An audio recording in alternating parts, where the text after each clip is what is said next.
Hello everyone, this is IP router cache lookup demo. This is my CS212 final project and let's get started. So uh, as we know, routers forward each packet based on the destination IP address, and what is the algorithm underneath is basically the router tries to find the most direct matching route as the longest prefix match, which is basically the IP group range, which has the least amount of IPs there. So, for example, if we talk about like a address, right?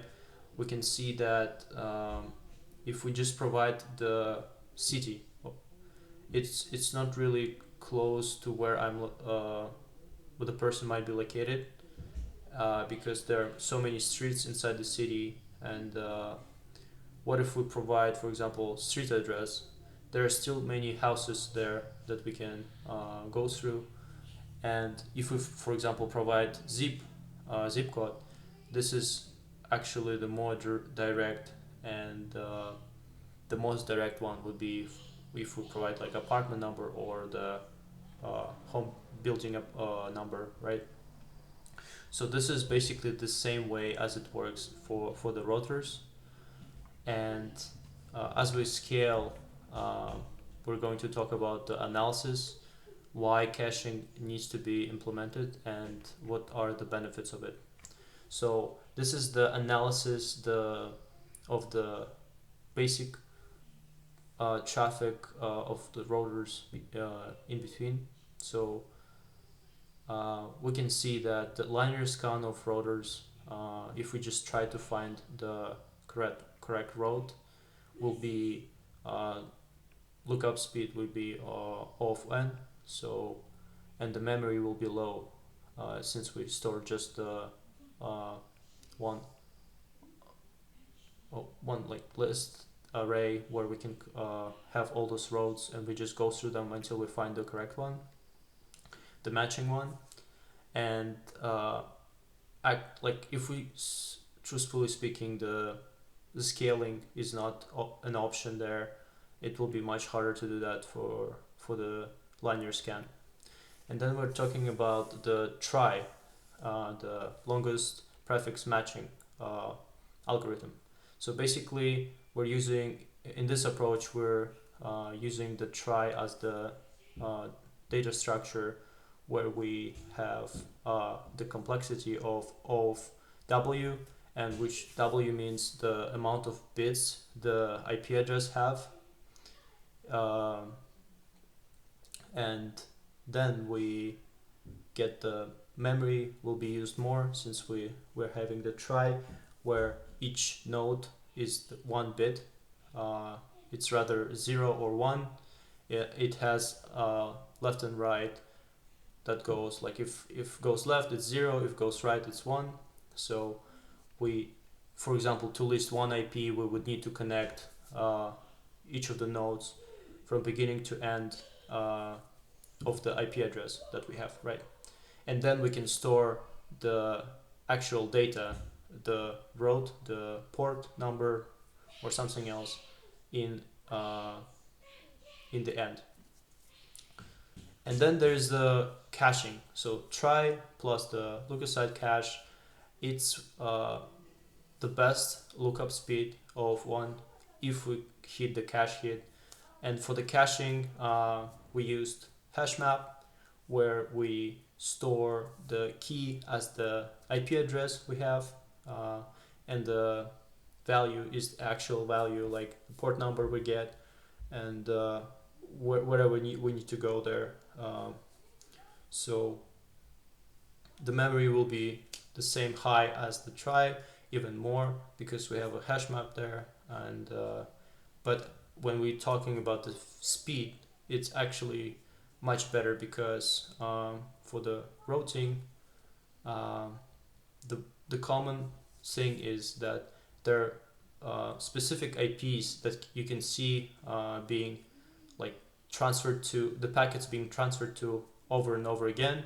So those are common ones, and for this repeated traffic, it's actually the most the best approach to implement the lookup function for the row. Okay, let's continue. So this is the architecture, the design of my implementation, which I wrote for this project. We have in here the simulator, the main.c++, where we generate the traffic workload and basically test different methods I implemented there. And also we added the benchmark there, so we can actually get the metrics and the reports there, which we're collecting from the road cache, where we get the total and the hits amount for the metrics.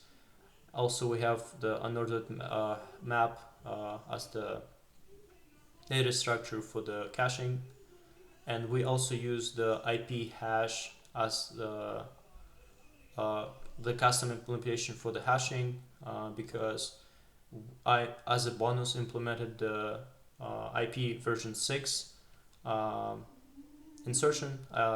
Like if you insert the IP version 6 address, it should be able to handle it with this hashing, custom hash. And then what it basically does is it checks cache first. Let me actually show you the code. Road cache, right? And we go to lookup. First of all, it collects the total amount of lookup, right? And then what it does is try to find the address in the hash map. If it's not there, it will just run the regular table, the routing table lookup from the routing table class, and then it will add this prefix to the hash map address, right?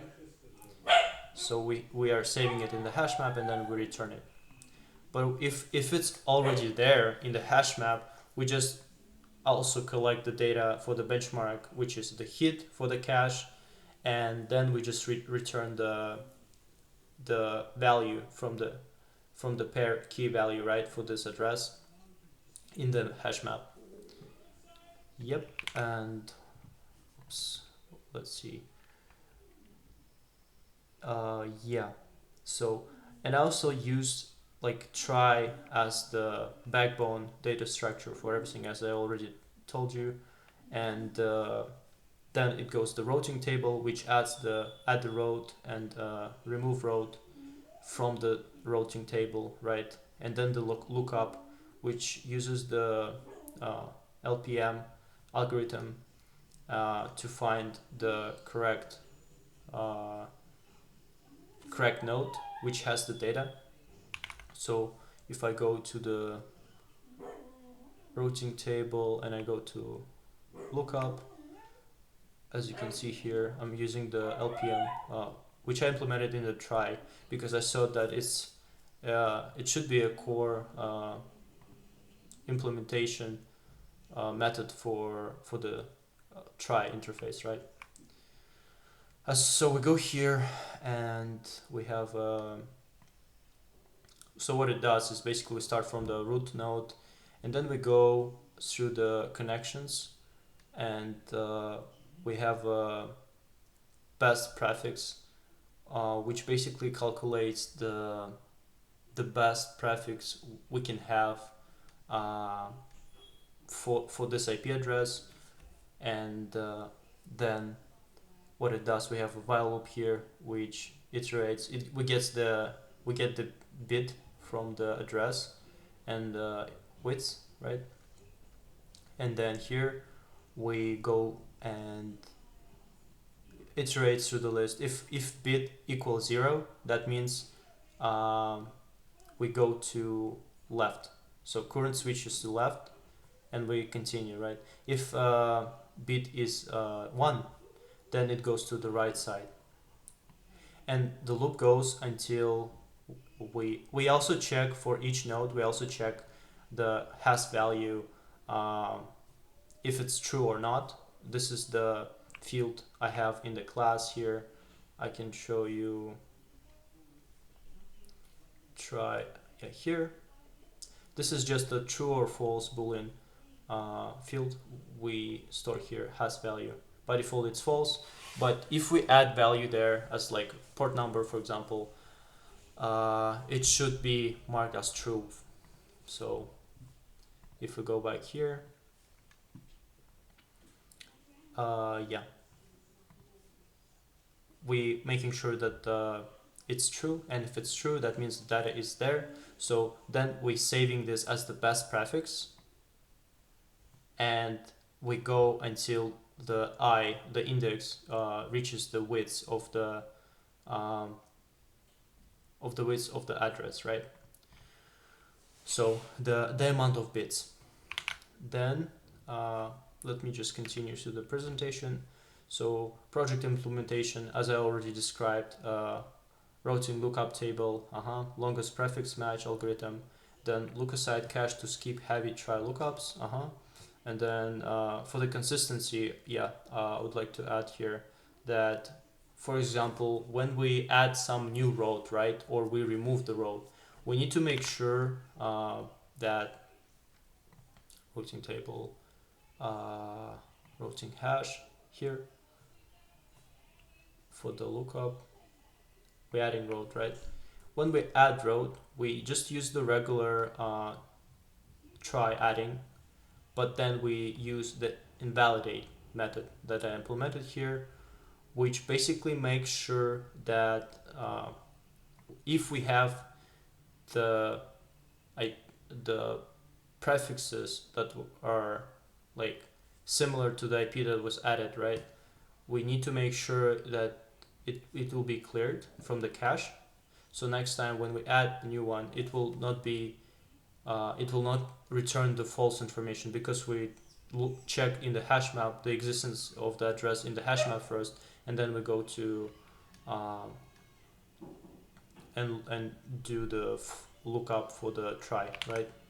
So this is the saying, and the final one is the benchmark workloads. And as I said, as a bonus, I implemented it both for IP version 4 and version 6. And let's get further. These are the results of the benchmarks I collected. So the hash hit rate is 90%. I can show you here in the main C++. I tried to implement it in a way that it should simulate the real network routing.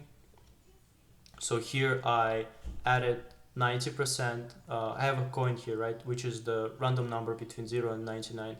And if it's like 90% of those should go and through the random hot, which are the list of like hot IPs which we should trigger more. Then there's a random IP which has like how many, like million of ranges there. So yeah, so we use them as like 10% other, and as you can see it's 90% here. I use that because I wanted to make sure that the caching the caching lookup actually is more productive than the without caching, right? So as you can see, the average lookup time without caching is 19 milliseconds, and for the with caching is 15. So so speed up will be almost 1.3 x. And for the conclusion, I want to run first and show you the results of main. Let me just quickly clear, and then I want to run the a out. Oops, forgot the dot. And as you can see here, we have a test. So we do the lookup here and making sure it returns the port number, and as expected, I'm making sure that the numbers are the same. And I already tested it out and everything works as expected. And we get here the IPv6, which I didn't add a benchmark for that. Um, I just added the regular lookups and the cache hit rate for just one cached value. So let me just quickly wrap up the presentation. So the conclusion is basically what I built: a complete IP road lookup simulator, which starts with try and LPM algorithm, and then it's look-aside cache where we're using hash map to store the common IPs, right?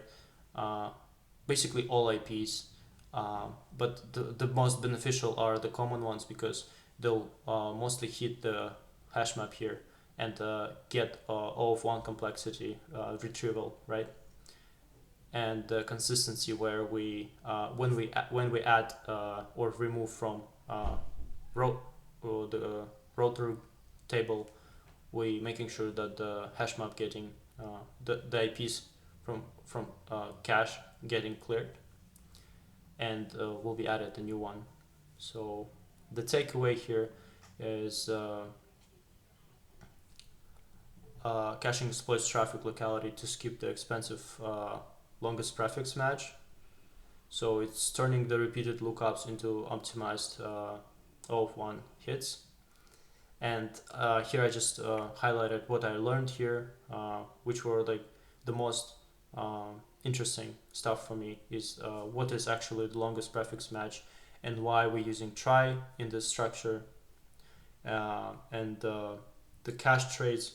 So cache trace for the speed, it actually gets the consistency problem which we try to fix here, right? So the row changes make entries stale, so we need to invalidate them before after adding or removing from the table row. And then for the custom hash for 128-bit address, the add it was required to be implemented because in C++ hashing default is 64-bit size, right? And there was no built-in hash for 128-bit types. So that's why I implemented a custom one to combine two 64 bits in as halves, right, and combine to one. So this project was really interesting, and I really appreciate my professor uh, providing me it as the final project for the class. Thank you very much for listening and attending this presentation, and have a wonderful day. Bye bye.